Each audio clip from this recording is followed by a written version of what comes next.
Hello everybody, today we are going to do Esther chapter 6 from the New Living Translation starting in verse 1.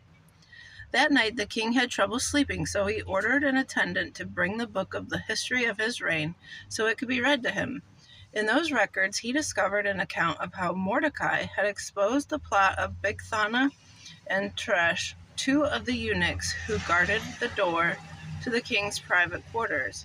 They had plotted to assassinate King Artaxerxes. What reward or recognition did we ever give Mordecai for this? The king asked. His attendants replied, "Nothing has been done for him." "Who is that in the outer court?" the king inquired. As it happened, Haman had just arrived in the outer court of the palace to ask the king to impale Mordecai on the pole he had prepared. So the attendants replied to the king, "Haman is out in the court." "Bring him in," the king ordered. So Haman came in, and the king said, "What should I do to honor a man who truly pleases me?"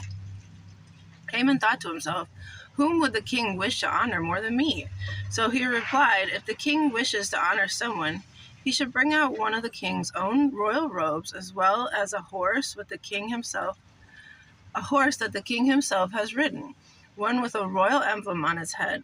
Let the robes and the horse be handed over to one of the king's most noble officials, and let him see that the man whom the king wishes to honor is dressed in the king's robes and led through the city square on the king's horse. Have the officials shout as they go, 'This is what the king does for someone he wishes to honor.'" "Excellent," the king said to Haman.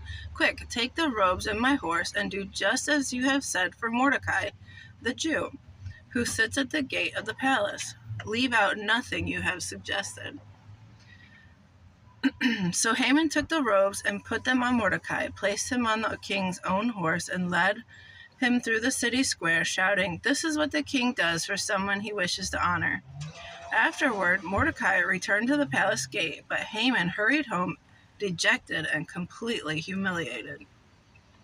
When Haman told his wife Zeresh and all his friends what had happened, his wise advisors and his wife said, "Since Mordecai, this man who has humiliated you, is of Jewish birth, you will never succeed in your plans against him. It will be fatal to continue opposing him." While they were still talking, the king's eunuchs arrived and quickly took Haman to the banquet Esther had prepared. That was Esther chapter 6. Thanks for joining, guys. God bless you and have a great day.